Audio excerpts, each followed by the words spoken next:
When the bell rings, the real conversation begins. Welcome to the Bell Call Podcast, your home for smart, no-nonsense discussion on the world of professional wrestling. Hosted by Michael and Noah. This is where the headlines, reviews, and rumors get broken down without the noise. From weekly shows to breaking news, match analysis, and what's really happening behind the curtain. If you want a thoughtful look at pro wrestling, not the hot takes, you're in the right place. This is the Bell Call Podcast.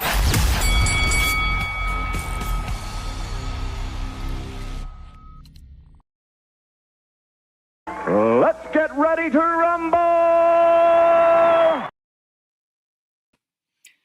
Hey everyone, this is Michael again, and we are live. We are back with the Bell Call Podcast. This is episode 13, and as you all know, my co-host Noah Kaser is here. Noah, how you doing today? I'm doing very well, man. Just got back from a movie. SmackDown is going to be on tonight, but you know what? It's taped. I don't care. The main show is tomorrow afternoon. And it's the Royal Rumble. It's Royal Rumble weekend. For going down the road to WrestleMania, starting down the road. We're starting down the road to WrestleMania starting tomorrow. I'm looking forward to the Rumble, but sadly I won't be covering it. I won't be reviewing it because the time it comes on here is at 2, and that's when I'll be starting work. So right when I get off, all the results will be posted already. Yep. So, but are you still gonna watch the show after? Probably not. Okay. Considering that the results are all out already. Yeah. Because then I'm like, if the results are out already, why sit there for like 2-3 hours? Yeah. To watch the show when the results are out there. Same with SmackDown tonight. Exactly. I mean, I'll have it on though, but it's background noise for me. Yeah. You know, it's 3 hours. SmackDown's 3 hours. It's just, it's background noise. Like it feels like you're watching it for like 4 hours. Like given the length of the time that it's on, like it drags at points. Yeah, it does. With all the matches on there, and I'm trying to come up with stories, but nobody really declaring for the Royal Rumble and them just announcing who's in the Rumble at some points. You're in the Rumble, you're in the Rumble, you're in the Rumble, and you're in the Rumble. Like this past Raw, I'm like, okay, there's 4 more participants. That's great. And Roman Reigns was announced that he's declaring in the Royal Rumble. I'm like, how did he declare himself? Did he just text Hunter or WWE Creative be like, yeah, I'm going to be in the Rumble. Just put me in. Yeah. And from what I saw during the pre-show today, this morning, they announced number 1, which is supposedly supposed to be Braun Breaker. So I am not surprised by that. We're going to see. We'll get into that later because I'm sure we have a couple people who could win the Rumble where it would make sense for the stories they're telling, but we'll see what each other has to say for that. Yeah. And we also we're going to talk about our Royal Rumble predictions. We're going to give our thoughts on season 2 of WWE Unreal, which was released last week. Yep. Surprisingly, during the snowstorm on Sunday. Yeah. I binge watched all 5 episodes of WWE Unreal. So wanted to finish that all up so we could talk about it. Yep. And then I binged that all on Tuesday. And then also we're going to talk about the news that came out today. Ava, who was the general manager of NXT, she left WWE and she took to Instagram to post her leave from WWE, which we will get into. But let's start off here. This is not a topic, but I just wanted to show this to everyone and Noah also because this was funny. If you all have Sirius XM, they have a channel called Pro Wrestling, the Pro Wrestling 24/7. Okay. And Busted Open is a show that Dave LaGreca, who is a big pro wrestling fan, he hosts that show, and he's been doing that show ever since 2009. and like for like a few days, like for 2 days on like Monday and Tuesday, he has his co-host who was Bully Ray. And Bully Ray, I gotta say, he gives very good analysis on, you know, how to you would say book a show. Yeah. Like book a AEW show, book a WWE show. I really like his main predictions, his bookings, like fantasy books for the shows. Mm-hmm. Good analysis. On Wednesdays he has Tommy Dreamer as his co-host. Thursdays he has Nick Nemeth. Mm-hmm. And Friday he has Bully Ray as well. So he has Bully Ray on for 3 days of the week: Monday, Tuesday, and Friday.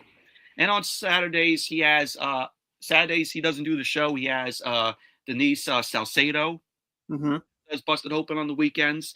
But I very much listen to Dave LaGreca when he does it. Denise Salcedo, she's okay, but she's not like something I would go and watch all the time, go and listen to all the time. Yeah. She's not bad though. I mean, she has a YouTube channel. She does very fun watch-alongs and videos. There was a thing on last Thursday's show where MJF called into the show, and pretty much Dave LaGreca and Nick Nemeth, they were talking music, and so MJF calls in, and he's like, "Oh, if I have to listen to you guys talk about music one more time, I'm gonna pull a bullet to my head." He's like, he pretty much basically he wanted Dave LaGreca and Nick Nemeth to talk about him because he's the AEW World Champion, and how everyone wants to challenge him for the World Championship. So this is so funny. I had to screen capture it because I posted it on my my YouTube, and it got pretty good reviews. I mean, pretty good views on it. Yeah, the SiriusXM channel, if any of you have SiriusXM, is Pro Wrestling Nation 24/7. So you can check that out if you have SiriusXM. You got Busted Open. Sam Roberts does a show on there called Not Sam Wrestling. The Coach, John the Coachman, has a show called Off the Ropes, which I listen to as well. I listen to both Sam and Coach as well. They do pretty good on their shows. But yeah, I want to play this clip here because, like I said, it's MJF. The guy is the best in the ring. The guy plays a good heel. Anytime he's on the mic, you just have to listen to what he says. It's like, oh, whenever MJF comes out and you have Dynamite on the background, you just gotta drop your things and listen to what he has to say. I think MJF is one of the best things going on Dynamite. Fully agree. Because AEW's creative has been hot or cold so far. But so this is the audio here. So this is MJF calling into Busted Open last Thursday. So let's take a listen. Paul, is this who's online? Is it MJF? The one and only MJF. Okay. So speak of the devil, that's exactly who's calling into the show right now. Hello, sir. How are you? Yeah, shut your mouth. Listen, if I have to listen to you two dorks talk about music for one more second, when the only thing you should be discussing is my greatness, I'm going to put a gun in my mouth. Listen, if you watched AEW last night, you realize the tail of the tape is this. I'm the greatest wrestler on God's green earth. I have the championship that everybody wants. Samoa Joe wants it. Hangman wants it. Swerve wants it. Brody King wants it. The list goes on. Your mama wants it. Everybody wants it. So enough music talk. Get to reviewing my show. All Elite Wrestling's on a tear right now. And also, Nemeth, whenever you find your balls, let me know. I'd love to wrestle you for the title as well. Good day, sir. Wow. What a call. MJF, your AEW World Champion. You just gotta love MJF there. He's always in character. Always in character. I actually met him at New York Comic Con last year, and he's just sitting there like I have a picture of it. I have a picture of it as well. He literally just wants your money. That's it. Wants the money. Doesn't care about meeting anybody. There was a video I saw on Instagram where like a baby was crying and he was just mimicking the baby crying. Yeah. That was hysterical. Here it is. Here's my picture with MJF. I'll zoom it in here. So lay out here. So here's my pic with him. He doesn't give a fuck. I know. And when I was on the line, he actually somebody actually bought like a title, like a championship replica title. He threw it over the curtain, and it was just hilarious. We were like, what is that? What was that? And then all we just hear is something. We heard something bang, and we were like, what was that? And then we all noticed that he threw the title, and somebody had to go to the back and get that replica belt for that fan. He made that fan spend so much money just to throw it over and potentially break it. Well, it wasn't broken though. No, but I mean potentially broken. Yeah, but I thought like when I was gonna meet him, like he was gonna pull something on me, like he was gonna give me the finger, because there are some times where fans meet him and he actually gives the finger, or like he makes like a face. Yeah. He doesn't want to meet anybody. He literally doesn't want to meet anybody. I know. And this was when he was on that run as a babyface in AEW, and I was like, all right, he's still being a heel, meeting people, even though he's supposed to be a babyface. Yeah, I don't think he plays a babyface or a heel. I think he's just him. When he's doing the meet and greets, he's just him.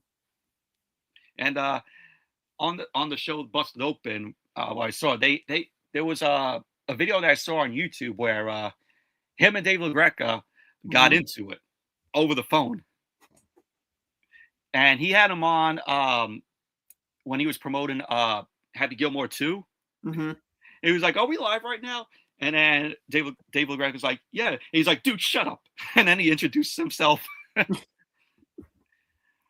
But yeah, I just had to share out that clip because I thought it was so hilarious. I kept on listening to it over and over, and it just got funnier every single time. He's such an asshole. And I like that he keeps kayfabe alive. Yeah, 100%. Because not that many. There are some stars that keep kayfabe alive. Yep. But when you see like them out on the streets, some of them, like maybe like 95% of them, they're not in their character. They're just like, hey, hi, how you doing? Yeah, they actually like their fans. Yeah, they love their fans.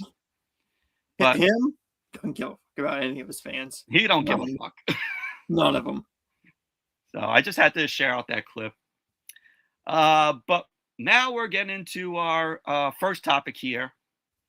Ava leaves WWE. Now, of course, it was announced today on Ava's Instagram that she's no longer going to be with WWE, and that her appearance on this past Tuesday's NXT was her final. And this is the note that she posted on her Instagram, just letting everybody know that she's finished with NXT and WWE, which I thought that she made a good general manager on NXT. Yes, she did. Now, with her being gone, I don't know who is going to replace her now. That's all up to who they get. It's all up to Shawn Michaels, who runs NXT, which NXT has been on a good run so far. They really made the brand better. This is what Ava posted on today on her Instagram. Make this in a full screen layout here. So it says, this past Tuesday was my last appearance on NXT and subsequently WWE. Thank Mhm. you to all who have cheered, watched, and supported me through my journey. While my decision to not renew my contract was very difficult, it's also a new turning point in my life. It has been an honor and a privilege to be Ava. So, Ava, of course, is The Rock's daughter, Yep. and she was a part. She was a. She managed. Forgot that tag team that she managed. I think it was called Schism. Might have been. Yeah, yeah, it's named Schism. That was their Okay. faction name. It was Joe Gacy Mhm. and a few others. She was managing them where they came out with the smiley faces. Oh yeah. Now it's coming back to me. Now it's coming back. Yeah, she only made her in-ring debut once, and that Mhm. was at Stand and Deliver, where she ended up losing to Chase University. It was Joe Gacy. I forgot the other member of Schism and her. I think it was like a mixed tag team match of some sorts. But yeah, Schism lost that match to Chase U. So, but wherever Ava goes, I wish her the best of luck. Mhm. She made a good NXT GM. She was great to see on screen. And wherever she goes, maybe goes to the Indies, maybe has a career there, or maybe help people outside of the wrestling community. Yeah.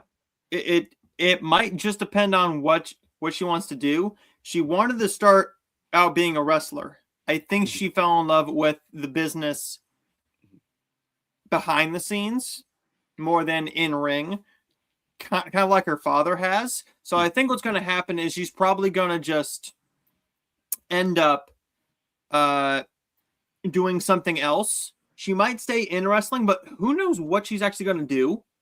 But probably if she wants to wrestle, go in the indies, get a few years on you. If you want to wrestle, come back. I'm sure the door is always open because of who your father is. Mm-hmm. But yeah, she's gone, and now I have to see who is going to be the new GM.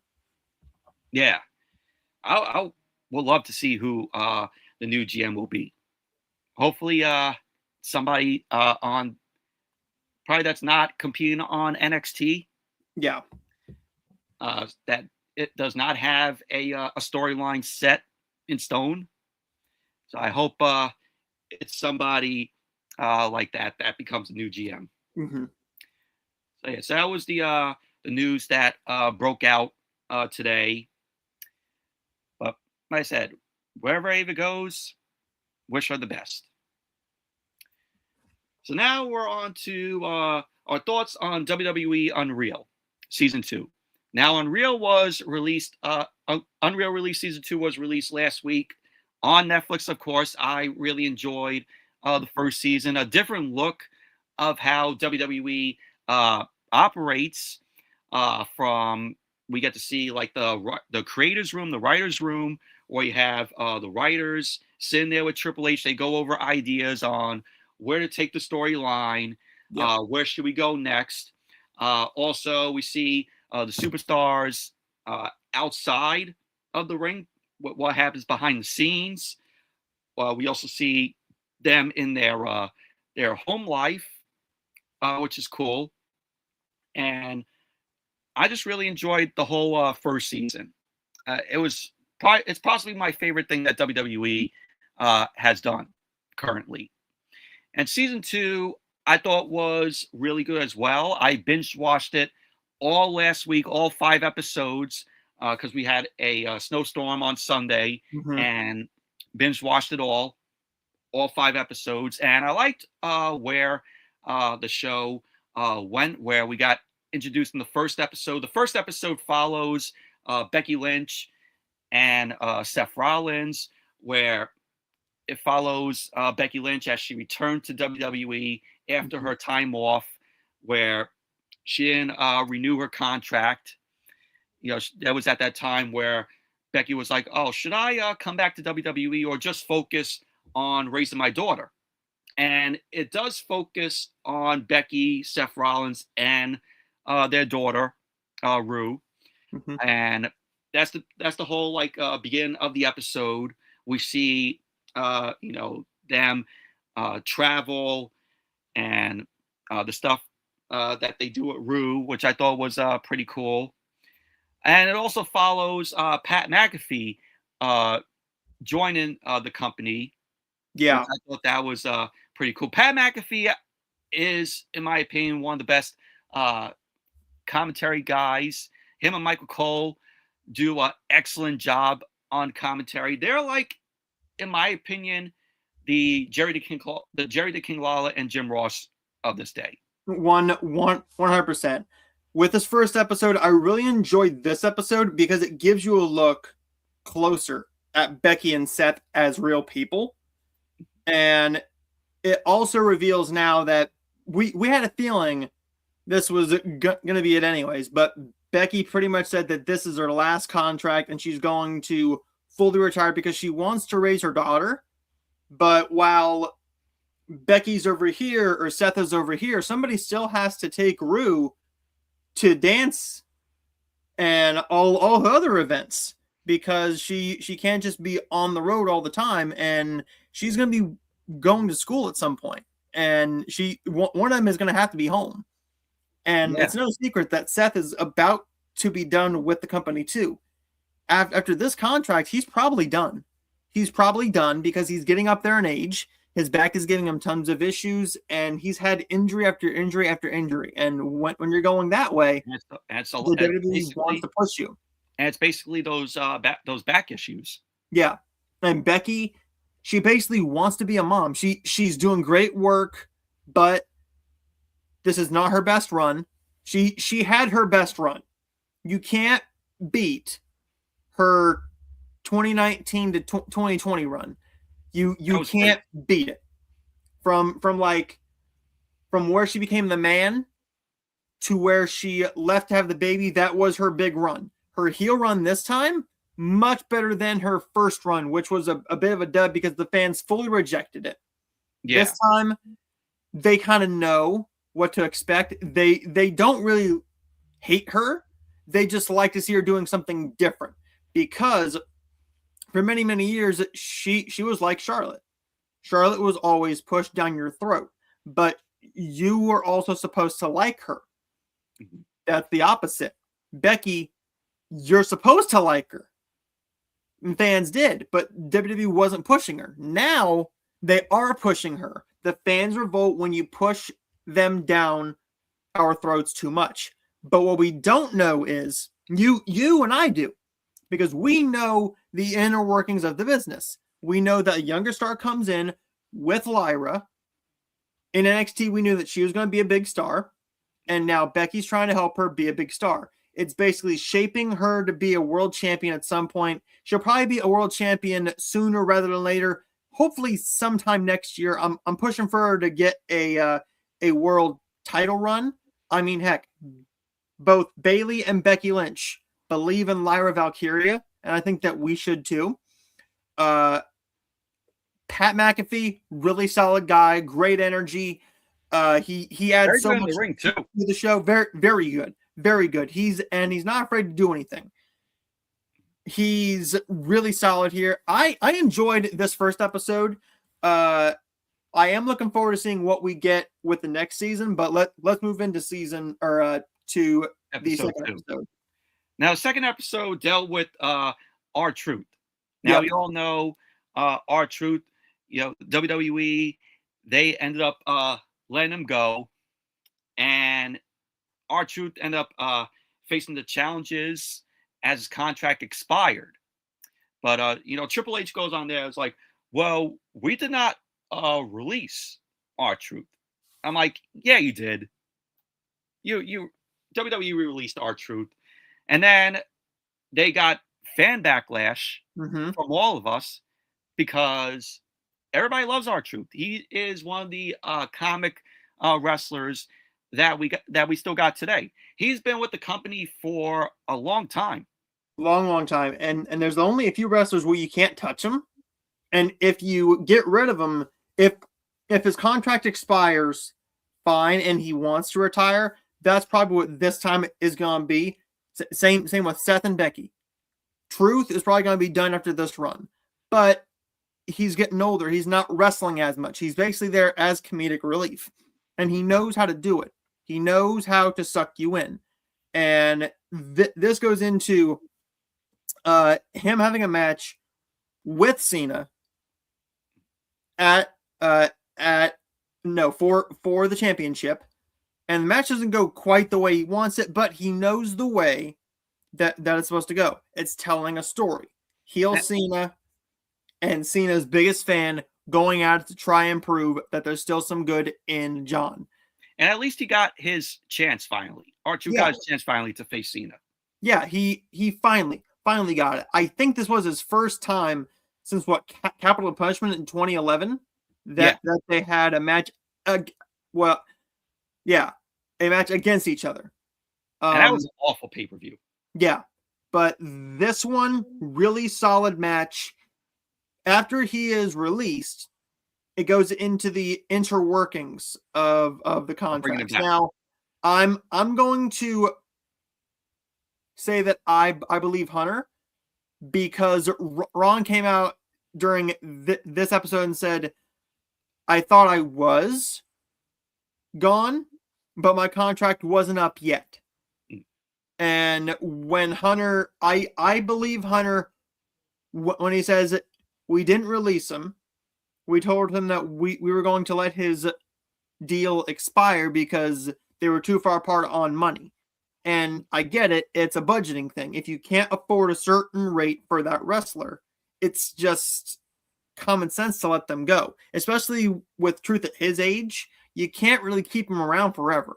This run, keep him around for another 3-4 years. Maybe have him do like a main event. Show up on Raw and SmackDown every week and do a comedic spot. Maybe a match or two every month or so, because his body can't take it. He's still in killer shape, phenomenal shape, but just his body can't do it as much as everybody else's can. I thought this was a really solid episode. I liked the first episode more because you actually got to feel for Seth and Becky and Rue more. Pat, we already knew Pat. We already knew him. It was nice to see his prep for Gunther, and Gunther actually giving him the full on respect that he deserves. With this episode, Truth's deal did come back together, and we knew this too, that he was going to be coming back at some point because of the fan backlash. And maybe what they're not telling you in the show is that was part of the plan. That might have been part of the plan, because there are some things. You saw him come with the black hood. Yep. And he came there, took out Cena, and it was revealed that it was him. And then you got the whole crowd to pop for him. Yep. And then they were in the writer's room. Road Dogg, who was very close to R-Truth, that's mentioned in the episode here. Yep. Of course, Road Dogg, he is one of the head writers of SmackDown, which he needs to go because he's not that good. He's not that good of a creative writer. There was something in this episode where he was like, well, let's have Ron cut his hair. And then Triple H was like, what? Why you want Ron to cut his hair? And then Road Dogg's like, oh, I don't know. That's immediately what came to my mind. Yeah, so Ron wanted to do it.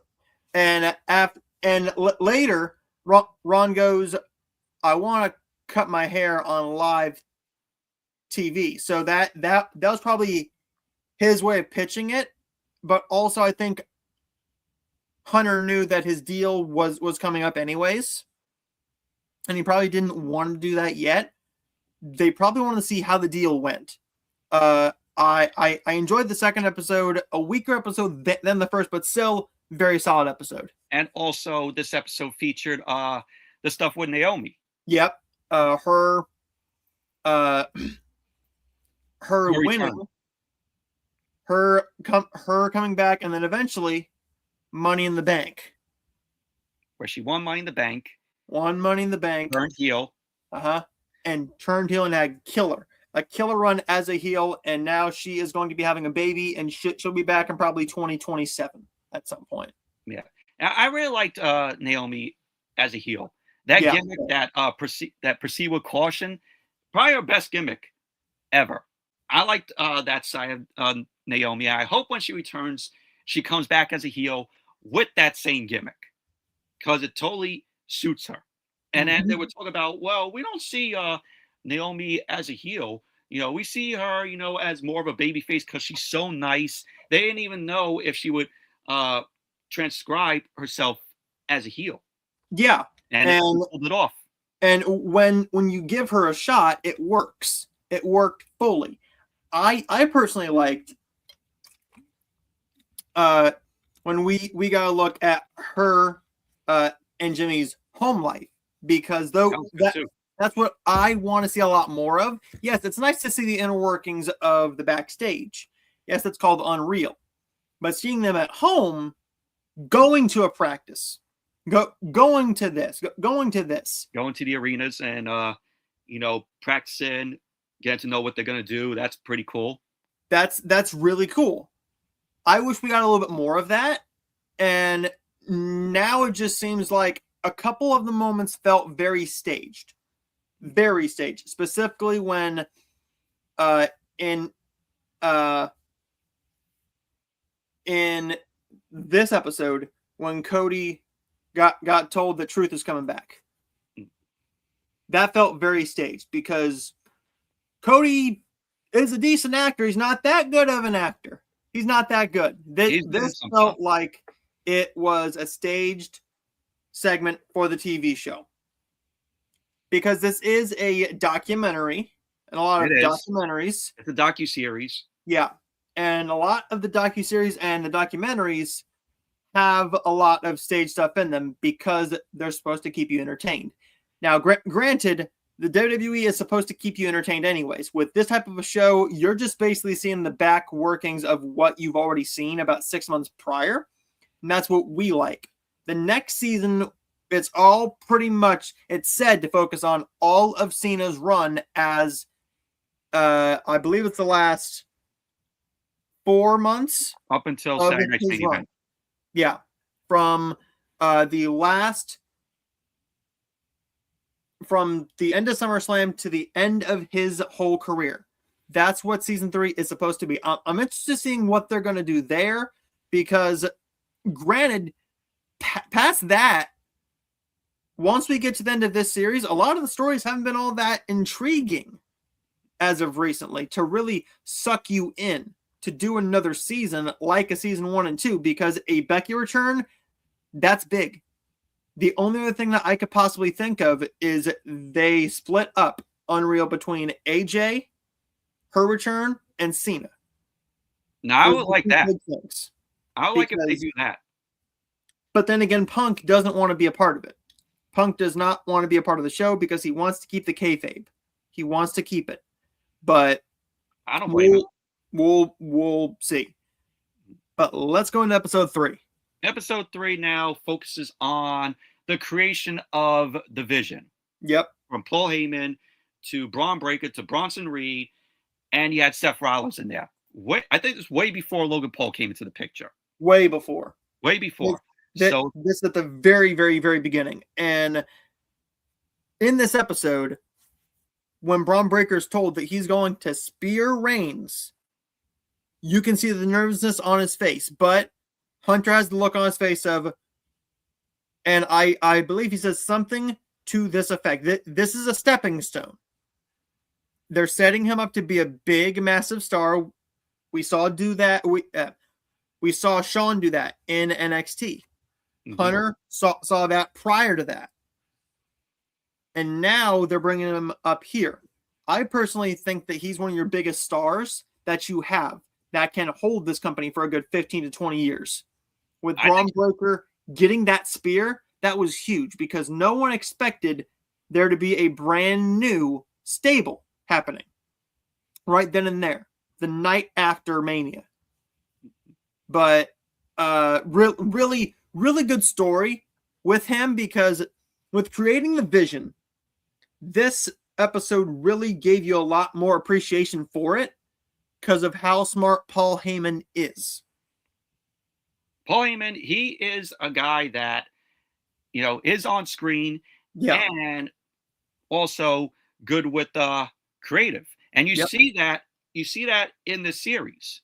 You see Paul Heyman in the creative team, and you see a lot of difference between Paul Heyman when you see on TV and the Paul Heyman that you see in creative, where he was talking about in this episode that he was in the writer's room and he was talking about Penta, saying Penta is one good motherfucker.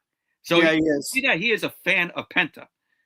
And you see, the differences between both versions of Paul Heyman there, which I thought that was very cool. And in season 1, you saw that he was part of the creative team before WrestleMania, which I like.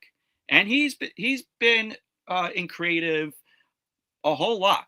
And even back in the day, he did a lot of good things in creative. Now, if you remember that back then in 2002 going into 2003, the whole storyline between Tori Wilson and Dawn Marie, where Dawn Marie was in a relationship with Tori Wilson's father, Al Wilson, that was all Paul Heyman. And he's a man who knows this business, and he also says he doesn't like this show. He doesn't like this show. He's flat honest because he doesn't want to give away the secrets of wrestling.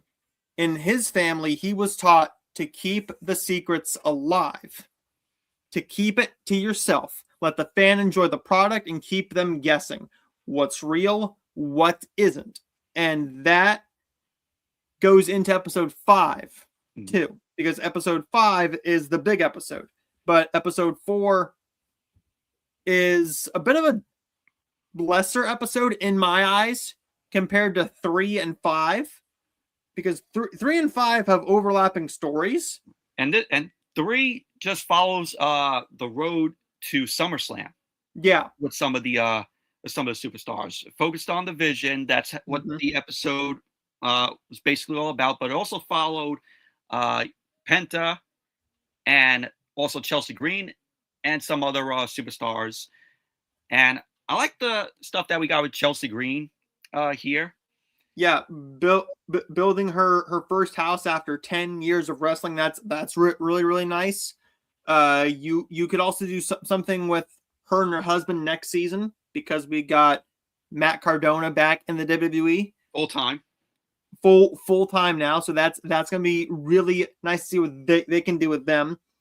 And Penta, I like that. I didn't know he had a wrestling school where he's teaching littler kids how to wrestle.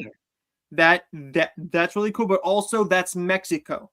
In Mexico, it's probably the second biggest sport besides soccer. Big sport. Wrestling is pretty much the foreground of what they are down there. A lot of people in Mexico love wrestling, and seeing him and his daughter connect over that was really sweet. Him training them, really cool. Everybody loves Penta. I'm just hoping that the WWE will give him a bit more of a push, because I think he should be a bigger star than he is. They're not giving us him with his brother as much. That won't happen until they do a draft. Which when they do a draft, they aren't going to stick to it anyways. But I'm hoping that this one is really, that this show keeps on going. Episode 3 had good overarching stories. We also got to see Chelsea Green breaking her nose. Also, I liked how they touched on her and Penta's match in Lucha Underground. Because that's one of the most insane matches I've ever seen. They did not let up on each other. In the Lucha Underground, it could have been a male and female going at it. They went to town. They did male and female matches there, which that's what I really liked about Lucha Underground. Every Wednesday, that was the one show when Monday Night Raw was awful. in those years, and SmackDown was just as bad. I couldn't wait for Wednesday nights. This was way before AEW. Way before AEW. I couldn't wait for Wednesday nights, 8:00, El Rey Network, for some awesome story-driven wrestling with Lucha Underground. And violent for a reason. And violent delivery story delivered violence. There were multiple times where there was just fire and glass and tacks, tables, ladders, but it wasn't just for the sake of having fire, tacks, and glass. It actually had a story driven behind it. You believe that those people really didn't like each other. It is really nice to see them acknowledge that match, because it doesn't matter how many interviews that Chelsea and Penta do, that match always comes up. And she even said, some people have said, maybe we could get another match between you two. There's no way that's happening in the WWE, because they won't do that. They're not going to let you. You can probably do a tag team match, a mixed tag team match, and do a little bit of that. But it's not going to live up to that potential that they had in Lucha Underground. They're never going to reach that gold again. And even Chelsea admitted that. She was like, "We're never going to run it back. No, we already delivered on that match." And they don't want to keep going and going and going, and potentially screwing something up. Yeah, and it's one of my favorite Lucha Underground matches. Like she was known as Reclusa in Lucha Underground, and she only had one appearance in the ring. That was her only match in Lucha Underground, and she killed it for her only match in Lucha Underground, and it was great. It was great. Before we get to episode 4, look at the chat here. Hey, Patricia, how you doing? Thank you for stopping by. And our buddy Luke is in the chat. What's up, Luke? Luke just got out of Send Help. Let us know how Send Help is, Luke. But episode 4, here we go.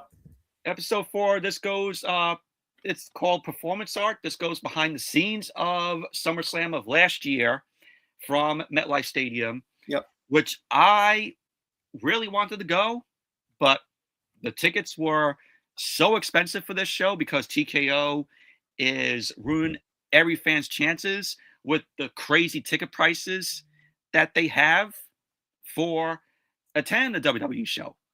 It is absolutely insane. It's like now all the people who have money and are rich could go to these shows. Yeah, exactly. But the fans that have supported this company, have supported the superstars over the years, the true fans, they can't even at points go to these shows. No, you can't. It's so ungodly. And it's absolutely stupid. I mean, the Raw at the Garden. Raw's coming to the Garden in March. And I'm thinking of going. The prices for lower seatings, they range from 200, I think 250, 260 to about like $2,000 for ringside seats. Nah. And that's in the Garden. Ridiculous. The product isn't worth it. But it goes behind the scenes of SummerSlam. It follows also Rhea and Io having a match at Evolution, which was a very good match between the both of them. I would not have expected that they would be women's tag team champions now. After the feud that they had, I didn't expect this to happen with them being world women's tag team champions. And Evolution was one of the best shows that they had, the best pay-per-view of last year. And that's mostly due to the women's work, because what's really driving the WWE right now is the women's storylines, because you have a Lyra, a Bayley, a Becky, Rhea, Bliss and Charlotte, and AJ Lee. They are driving these storylines. But now we are also getting a Raquel and a Roxanne.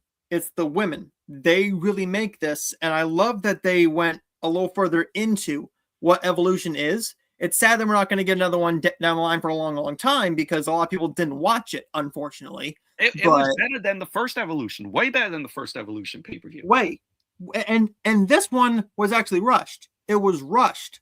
Mm-hmm. Sadly. And this episode went into the making of that, but also SummerSlam. SummerSlam was a really decent show. The first night, well, it was a decent show for what we had because they didn't quite know what they were doing with it yet because they had so many shows going down the line. And they also wanted to try and plan out the rest of Cena's run. I think they maybe rushed Cena a little bit. And I think in episode 5, they delved into that a little bit because they didn't know how long they were going to have with him left. And episode 4 was a bit of a mixed bag because they're kind of jumbling everything into one episode just to get you to the next episode. I think if they wanted to make this a 4-episode series and make it a double episode just for SummerSlam, they could have done that.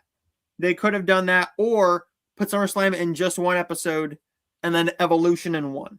I thought that would have been a nice touch because then the women get a spotlight for one episode. Just theirs. I agree. But, yeah, I enjoyed episode 4. Probably my least favorite episode. If I'm being honest with you, probably my least favorite of this season. I agree. It was, but that's not a bad thing either because it's a good episode. It's a really good episode.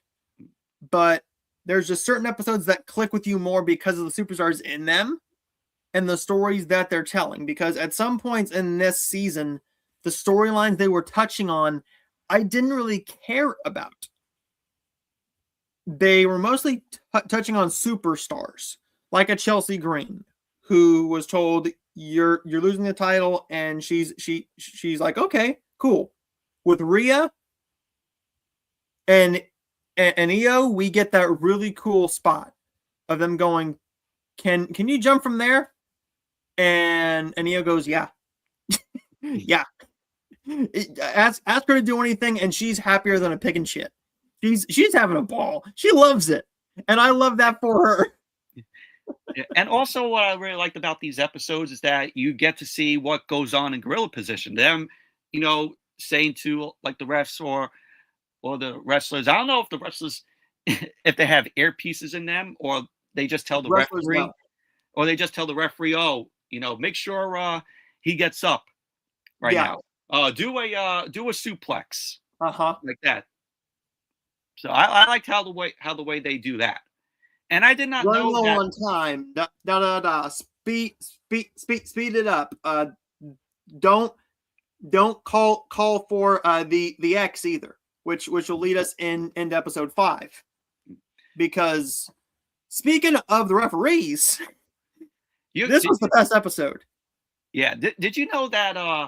I did not know this. I did not know that Adam Pearce was featured, and he was calling a match. Yeah, in Gorilla. I did not even know that. Yeah, there's a lot of people, and multiple times I'm like, okay, this feels like a Jamie Noble match, or this feels like a TJ match. Every once in a while, it's like I can tell this is Abyss because things aren't going right. I can tell that this is a Noble, but Pierce, I didn't know he did that.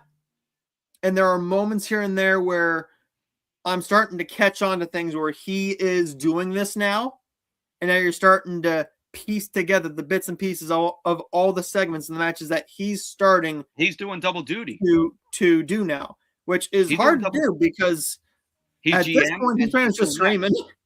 He's literally just screaming at everybody. So he's doing GM and he's creating matches. He's producing matches. Really, so he's pulling double duty. Really solid work from him too. Mm-hmm. But episode 4 is the weaker episode. But episode 5, this is where everything comes together. This is the finale episode called The Pop, where it shows the return of Seth Rollins, where he hobbled out with the crutches and see him down in that awesome, amazing moment where he drops the crutches and runs to the ring, That was such a great moment there. And to see them and Gorilla call that and say, "Oh, Crutch is ready," and just that, it was great. And Rue having to try and keep the secret that Daddy has a pretend boo-boo, that that was made me really laugh. cute. And going to daycare, going to school. I told Miss Wilson, Miss Michelle, Miss something. I told her you have a fake boo-boo right at the very beginning of the episode. I'm like, okay, we can tell that is Becky and Seth's kid, because it's just their style of being a smart ass but being funny about it. There's no doubting that that's their kid, and nor would they want to, but that's their kid. I loved that. Yeah, he goes, "No, Rude, you're not supposed to say that." Great. And it's also nice knowing that Becky couldn't say anything either, because we were speculating too that Becky knew about it, but all the stuff that she was posting was misleading. We knew it, but that's one of the main things that from last year, besides the Cena and AJ Lee stuff, that's where we're like, okay, this is starting to feel like a WWE show where we're really getting sucked into the storyline. Because every week on TV, they would mention them and mention them and mention them. And eventually, after he comes back, then you're like, okay, so this was one of the best cash-ins of all time. Not as good as the heist of the century. No. Nothing will ever top that. Nothing's ever gonna, but it's nice to see him do it, because there's not a lot of people who can do it. And Seth did say he hates the Money in the Bank match. He hates it. Hates the Money in the Bank match. But having that briefcase, we saw it with Naomi as well in earlier episodes. She keeps her gear and paper and makeup and snacks in it. I like that. I was like, so that's what she keeps that's what she kept in the briefcase. And even Hunter goes, "Is that what you keep in your briefcase?" And she's just shut. But episode 5 was great because we actually saw the inner workings, and we saw everyone's brains going, "How do we do this?" And even Rhea said that Money in the Bank is one of the most dangerous matches. Yeah, it's fun to watch, but being there live, because I've been to one, watching a Money in the Bank match is horrifying. It's horrifying because from where I was sitting, you saw everybody, every ladder. If you think that it sounds loud on TV, oh bullshit! It's louder there. Way louder live. When they hit somebody or land on a ladder, it hurts you. You can hear it. It's painful. It's awful. I really enjoy the Money in the Bank, but the superstars hate it. Is it worth it for them in the long run? Yes. Yes. But because you earn a shot to face opportunity for a title. Exactly. And with this episode, we also get a look at Cody and Cena. Cody and Cena finally going, okay, now we have to turn it back up. I like how they didn't go into the workings of The Rock is no longer in this storyline, with Travis Scott no longer being in this storyline, because that messed up the whole Cena retirement tour. But like with what John said, that's a lot of what ifs. It's what we got. It's what they wanted. What we got was not what we wanted, but it's what we got, and we can't really, unfortunately, change the past. I like what they gave us here, though, because there's a lot of respect between those guys, and you saw it in this episode. Also, in this episode, they talked about the rivalry between Becky and Lyra. Before we go into that, what's up, O Restless? What's up, dude? Everything's going good. They touched up on Becky Lynch and Lyra, how Lyra first saw Becky on NXT when she was when she had the Irish gimmick where she came out to the Irish music, doing that little Irish dance. If you want to see Becky Lynch at her start, go watch that when she was in NXT for her very first run. Yeah, she had a way different gimmick than what we see of her nowadays. as a dancer, and then she went into being the last kicker. Mm-hmm. And then But to now, the man. and then the man, and then 2 belts. No, Becky 2 belts. Becky 2 belts. After, and now she's after boom. Nia Jax, I think, broke her nose. Yep. It's synonymous. I loved this season. I didn't like it as much as last season because last season was a lot more interesting because you had WrestleMania 40.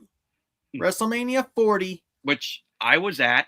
Yep, and it was, which was an amazing show from top to bottom. Both nights were great. Night 1, I was there. Later on in the night, it was so damn cold. Yeah. Everybody was freezing. Everybody was freezing, there. But you stayed there anyways because you paid an ass ton for money. You paid an ass ton of money in tickets. $500 for club seats. But for both nights. Granted. Before we move on to the Rumble, I'm gonna ask you this.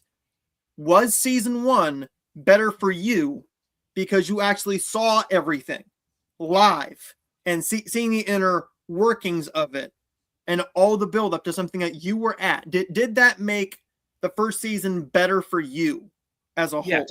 Okay. Yes. For me, I enjoyed season 1 more, basically because that's what really got my grandma started in wrestling. Because she was into it, right? But after Cody, The Rock, Reigns, and Rollins came into this, all 4 came into the story, I was over there for both nights of Mania. Both nights. So seeing her react to basically her first major Mania. 39 was fine. It was a fine show. That's all right. Still good.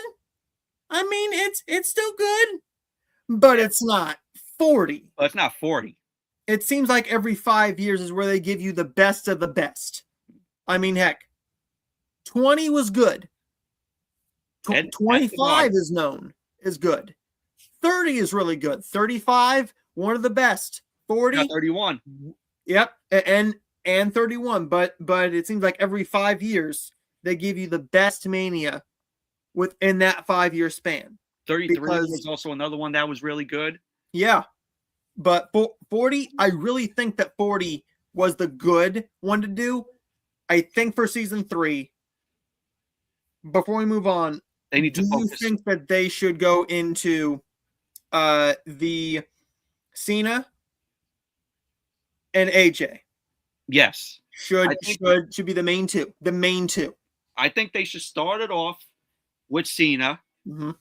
Everything from SummerSlam going into his final match at Saturday Night's Main Event. Show everything that happened behind the scenes of Cena after SummerSlam, behind the scenes of everything with Brock Lesnar, mm-hmm. and then go into everything with Gunther and how that whole thing came into being. And also show the behind the scenes of after Saturday Night's Main Event went off the air, mm-hmm. and what transpired backstage. Exactly. Because there's a lot of misinformation. We actually don't know what happened 100%. It's a he said and she said game. We don't know if it is boom. Hunter picked this ending or if John picked it. This is going to be the main thing that tells us, because Cena hasn't legitimately came out and said, I picked this. He's done many interviews. The one thing I hope that they don't do is they pull like a scripted thing in this, where it's like, oh well, I didn't call, or if Hunter goes, well, I didn't make the decision. That was all Cena's, and then Cena goes, well, Hunter talked to me about it. And Hunter said, "Oh, we'll go with that." You know, I That's don't want that to be scripted. I want it to be balls to the legit. wall, real, legit.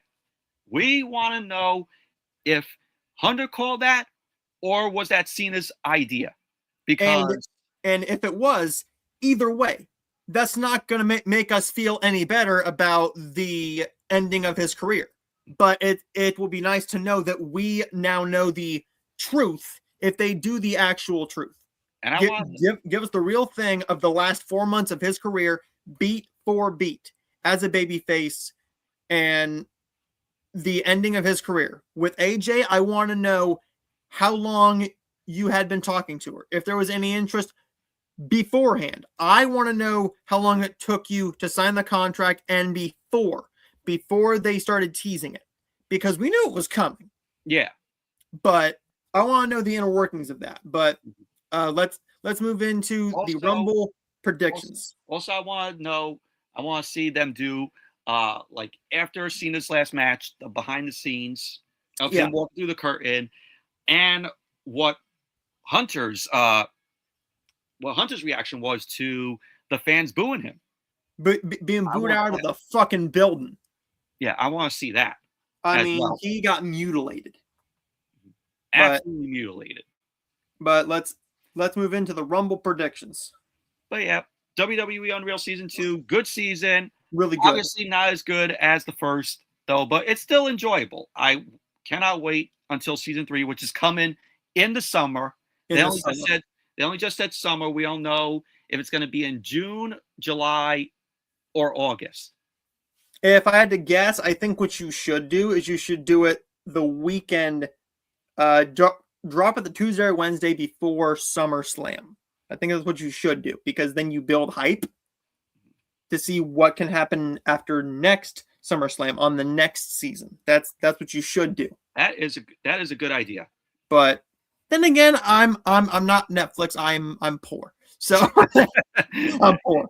But let's move into the Royal Rumble predictions, which is tomorrow night on ESPN at 2 p.m. Eastern Time. 2 p.m. Eastern Time. And they have built a stadium, outdoor stadium in Saudi Arabia for this show. It took 20 days for them to build this. The fastest I've seen them build a stadium. And I'm not sick and tired of all this stuff. You and me saw this every fucking day. That was it. Just a little bit being built, and all of a sudden it's built. Everybody. Sean Ross Sapp said, now everybody needs to calm the fuck down, because we know that they're going to get it done. Yeah, see, look, it's all started with dirt. That's January 5th. By the 15th, 10 days later, already almost done. Mm-hmm. And then now, the 25th, there it is. This week, there it is. This is what the Rumble is going to look like tomorrow night. The stage for the Rumble is going to look like that. I say it's a nice looking outdoor stadium. Really nice. I think it's only going to be temporary. I think they're going to use this stadium for WrestleMania next year. I could definitely see them using it. But yeah, in 20 days, this was all constructed. And tomorrow afternoon we'll probably get like a announcement of what's actually going on with the attendance, because it doesn't look like a lot of seats, but once they're in the seats, and we know that the WWE doesn't actually tell the truth about the attendance. It's Sometimes they lie. Yeah, but let's move into the predictions, and I hate to tell you, I don't want to rush, but I only got 50% on my thing here. Okay, but I gotta say, I saw the stage for what they're gonna use for the Rumble, because they used it for SmackDown tonight. It looks actually nice. Good. A good stage. But there's only 4 matches on the card, which I like. I like that Triple H uses this bookend for matches. Yep. Only 4 matches. When Vince McMahon was in charge, we got like 8, 9, 10 matches. It's just you get these matches and boom, it's over. They don't take too long. Now, So we got the men's think Royal Rumble match here. Yep. I think my prediction is going to either come down to Braun Breaker. It's going to come down to Braun Breaker, maybe Cody, or Randy Orton. That's I have a prediction. I have two predictions. I've seen a lot of people say that LA Knight is the favorite. Here's my issue with that. You're supposed to get a main event world championship match. You're not setting up LA Knight as a world championship contender unless you put him in there randomly with a CM Punk and Braun Breaker, because we already know that we are getting Drew, Jacob Fatu, and Cody in a triple threat match for the WWE Undisputed Championship. We already know that. I think what I would do is I would have Braun, which has already been announced, is going to be number one. Have Braun run the gauntlet. Have Drew. Braun. I was looking at Drew's match. Have Braun run the gauntlet, because if you want to build him up as a potential threat to Punk, which I think he is winning that title at Mania. Yeah. I think you have him win at number one. It's been overdone multiple times now, very early in the Rumble. It's either very early or at the very, very end. Wasn't Jay Uso last year like what, number one or number two? Yeah. I think it's being overdone where number one and number two win it, because it's not feeling as special anymore. If you're going to do Knight, I don't see what you do here. I really don't. And I think with Cody, if you have him win 3 of the last 4, that's just going to push people off more of him. Yeah. More. And they're not going to like that. No, they're not going to like that. Orton, I would love to see it. I'd love to see Orton, but I just don't see Orton in a world championship match yet. If Cody wins the championship, then the night after Mania or the SmackDown after Mania, then you have him and Cody start the feud leading into SummerSlam and having Orton turn full on evil Orton, snake-eyed asshole heel that we all know and love to hate. Well, also they talked about maybe Roman Reigns win the Rumble. Yeah. And I'm like, I don't want that. I don't want Cody. I don't want Roman to win the Rumble, because I don't want to see another Cody versus Roman match at WrestleMania. It's overdone. Nobody's going to want to see another match. We had the end perfectly at WrestleMania 40. Perfect. We don't need for them to run it back again. And if you're going to do it again, fine, but don't do it at Mania. Do it at a Saudi show, at a SummerSlam, at a Money in the Bank, at a Chamber. Do it at something that isn't Mania or the Royal Rumble. But we personally think that I think the best odds are with Braun Breaker because of the storyline that they're telling now.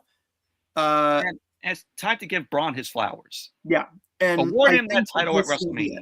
Yeah, and I think that's the way they're going.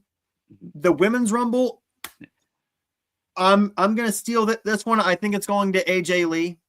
I think that's your best bet here. I don't think anybody else would be happy unless it is AJ Lee, because Naomi's not ready.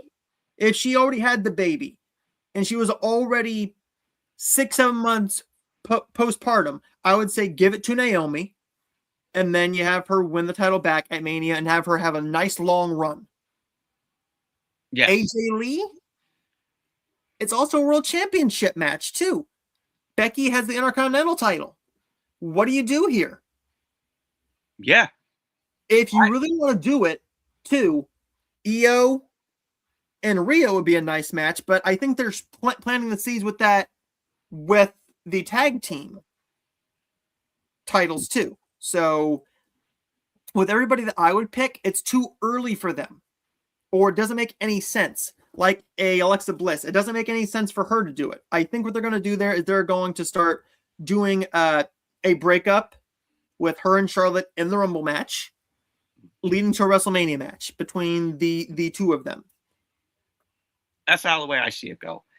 And Perez, Roxanne Perez, it's not her time yet. Wait till next year. Give her the win next year after she breaks away from the Judgment Day. And if you want to do something with somebody shocking, go with Liv Morgan. That's one of my predictions on to win the Rumble. It's either Liv Morgan Or AJ Lee or Rhea Ripley.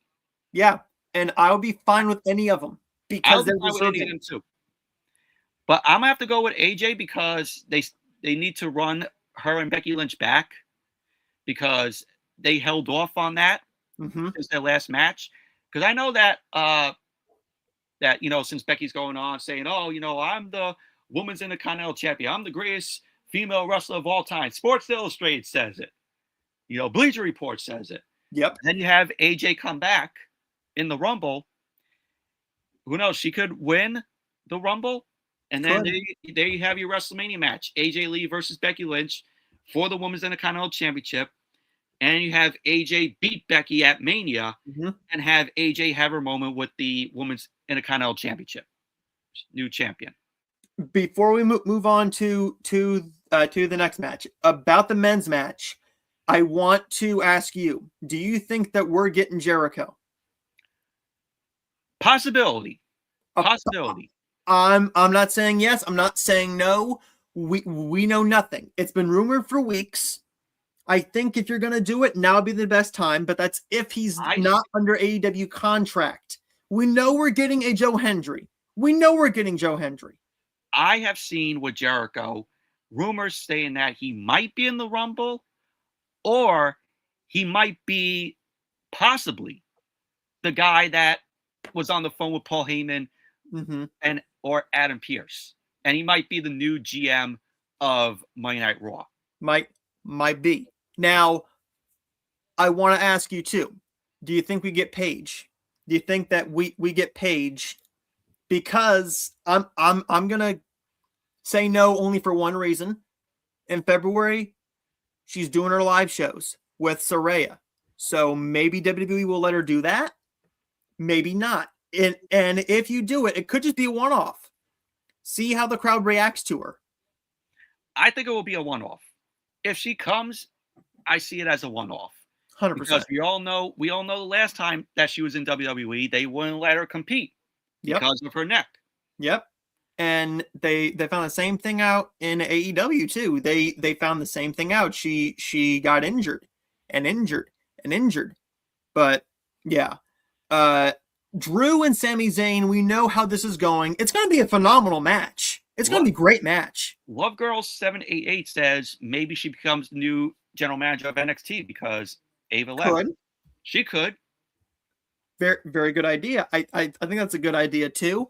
Paige had her start in NXT. Oressa says no one needs a cord if he's on 50%. I do have a cord. It's just in my living room. There you go. But what are we gonna say? With Drew and Sammy, I think the best option is to give it. If I was booking this and Drew had the title for a little bit, I would have waited for Mania and given Sammy his flowers at Mania because Sammy deserves a world championship at some point. He's over with the crowd. The crowd loves him, but Drew is winning this. It's going to be a phenomenal match. There might be some bullshittery here. I believe they're going to have Drew keep it at least through Mania. Yeah. Have him take the title into Mania, and he shouldn't lose it to Sami Zayn here. No. Drew McIntyre is going to retain. And Drew McIntyre is doing some of the best work in his career. Now, Hands down. So I'm going with Drew McIntyre to retain the Undisputed WWE Championship. This next one's going to be a bit tough because there's conflicting reports. AJ Styles versus Gunther, and if Styles loses, he will be forced to retire from in-ring competition. Here's my thing. From in-ring competition in WWE. Because I don't know if you watched the first episode of TNA Impact on AMC. Him and Kazarian had a little bit of a stare down Styles looking at the championship. Maybe you have him end his career there, where he legitimately had his biggest feuds there pre-WWE. Yes, he went. He was in Japan. He was in Ring of Honor. But what are the most people going to know him from? TNA. WWE and TNA. Yeah. And since TNA is kind of under contract, they have an agreement with the WWE. I think that's the best bet. What I think is going to happen here, I don't want Gunther to be the guy to keep retiring people. I am sick of that. I would be sick of it. And since they're planning on doing it with Brock Lesnar, I really don't want him to do it with AJ Styles. If you're going to do what you're going to do, fine. If you're going to have AJ retire at the pay-per-view where he made his debut, that's perfect. However, when you book and when you promote 2026 is the last year that AJ Styles is wrestling, you don't do this. You don't do it the first fucking pay-per-view because that's just going to piss everybody off. It's going to be like, well, he announced his retirement, but yeah, let's retire him that quickly at our first PLE of the year. Yeah, because it doesn't work. It legitimately does not work. I don't like that. I don't like that. If I'm going with my gut here, I want to say AJ Styles picks this. He wins it, but Gunther's probably going to be disqualified. That might be your best bet because at least you don't have him lose. He doesn't lose any momentum. Styles is saved. His career is saved. And then you have him go on and on and on. But also, AJ Styles did have a pretty emotional night with CM Punk on Monday Night Raw.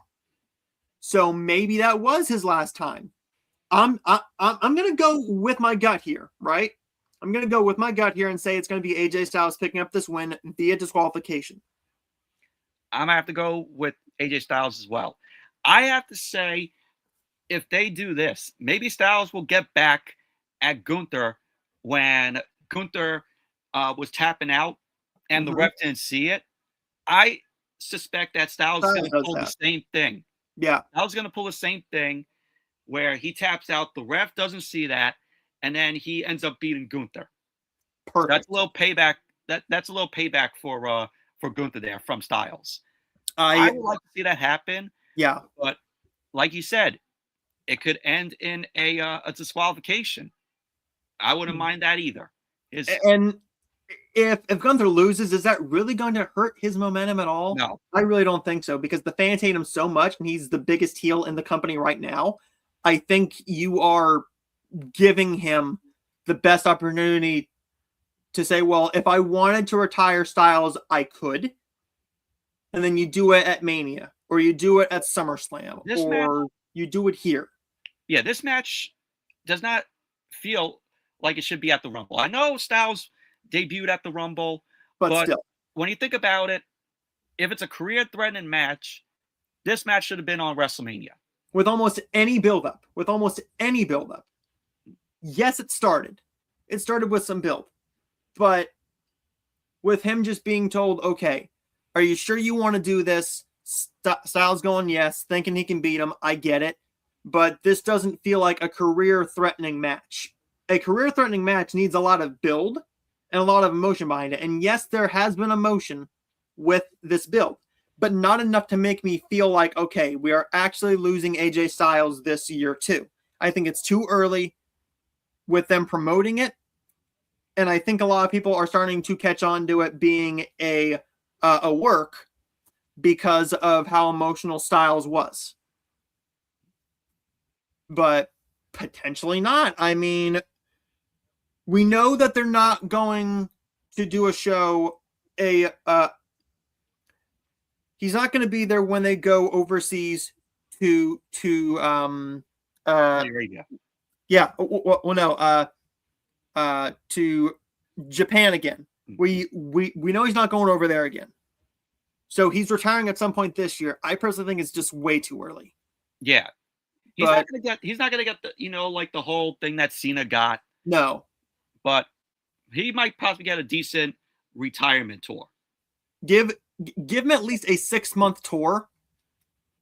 And when we think he's going to retire, that's going to be when he's going to retire, because you will just feel it.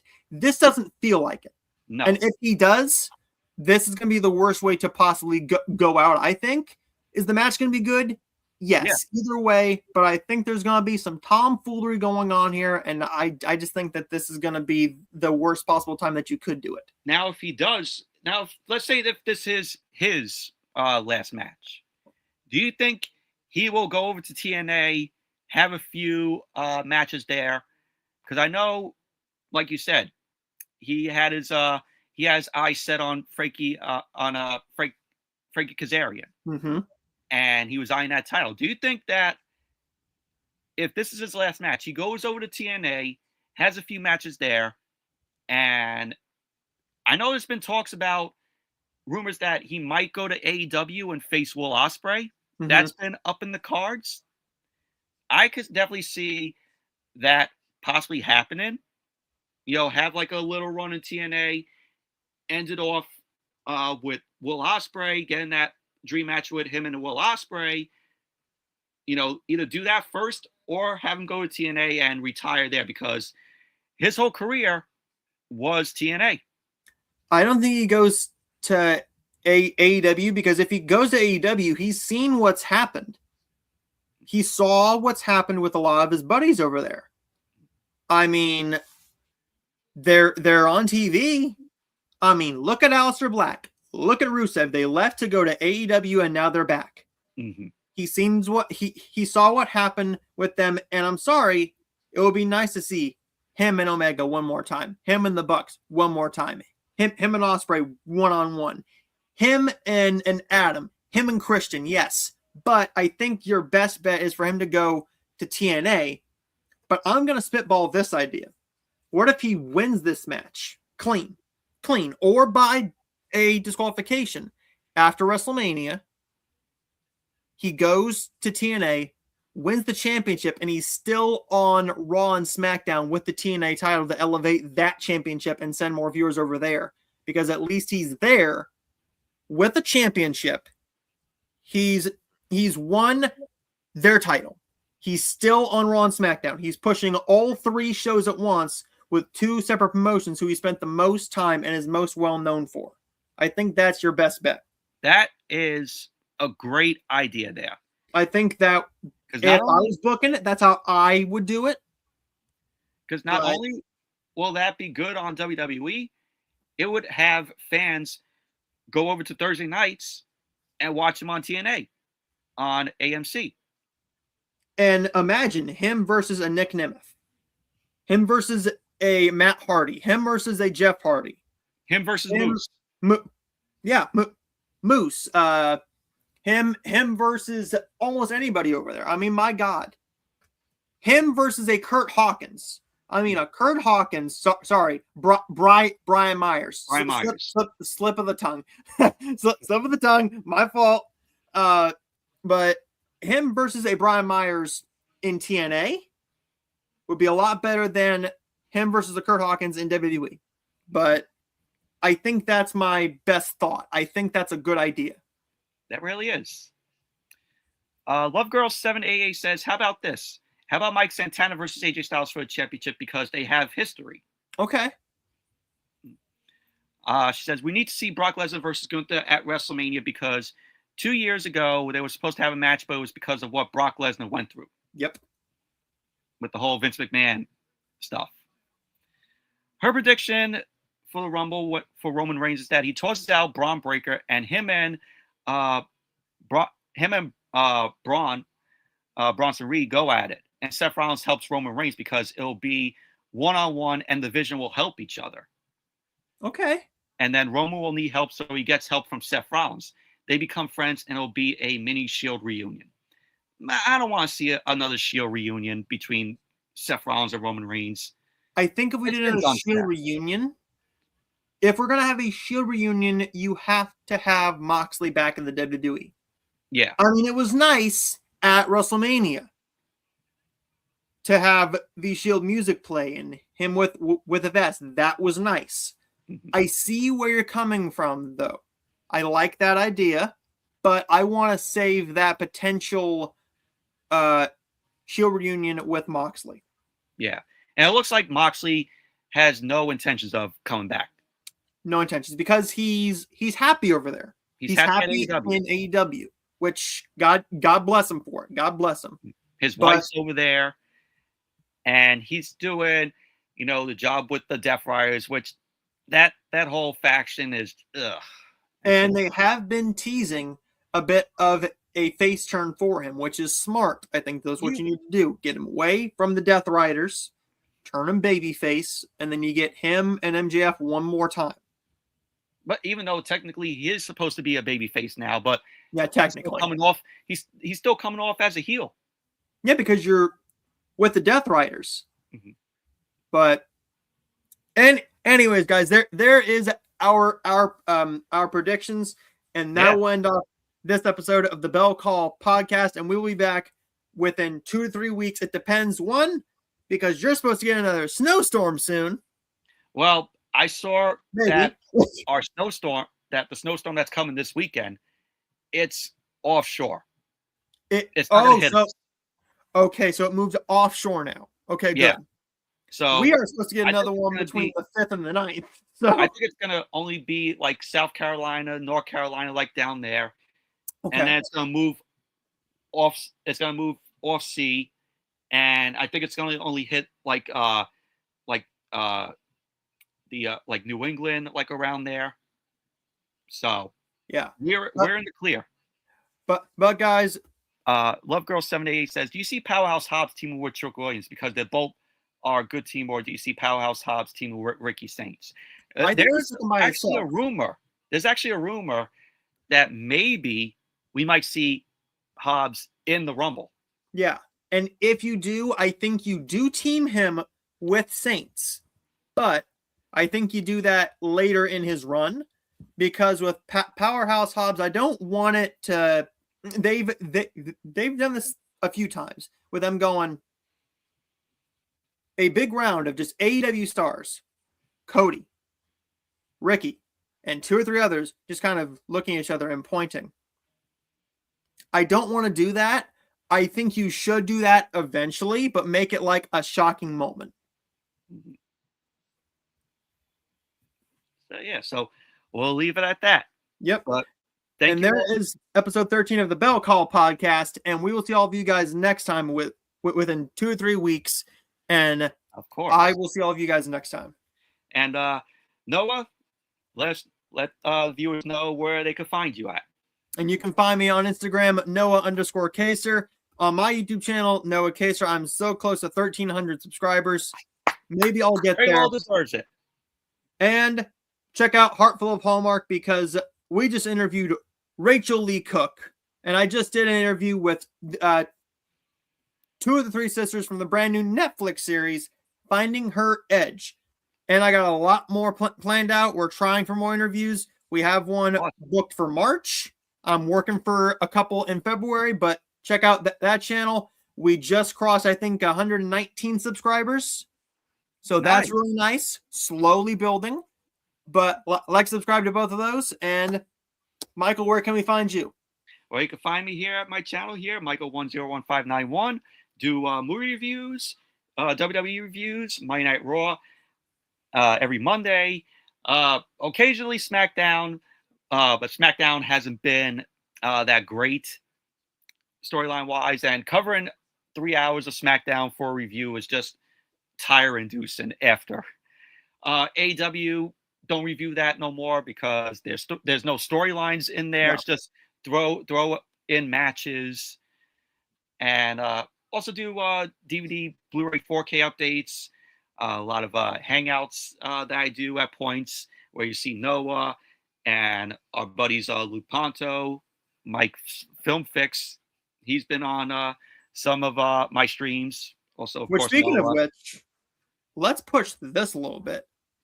Every Tuesday or other Tuesday, go to Luke Ponto's channel, because Michael and Luke have the Movie Fanatics, which... Yes.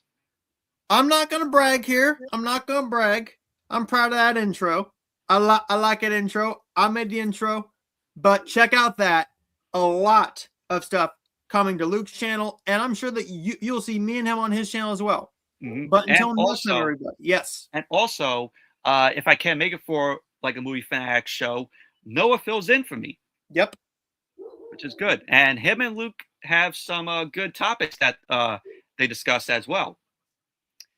So check out Movie Fanatics every Tuesday on my buddy Luke Ponto's channel. Check that out. We go live at 8 o'clock Eastern. So check that out.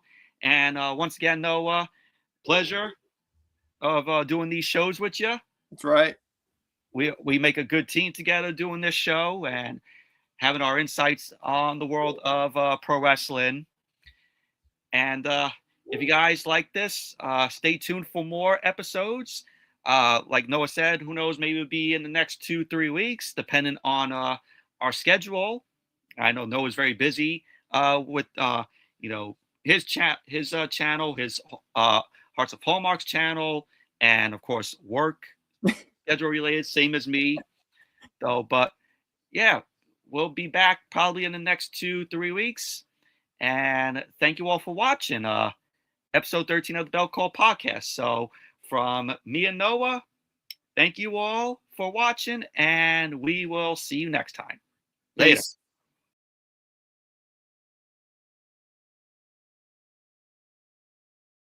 That's going to do it for this episode of the Bell Call Podcast. And make sure you're subscribed so you don't miss what's next in the world of professional wrestling. Find the full live shows on YouTube at Michael101591 and Noah Kaiser. Until next time, for Michael and Noah, thanks for tuning in. The bell may ring, but the conversation never stops.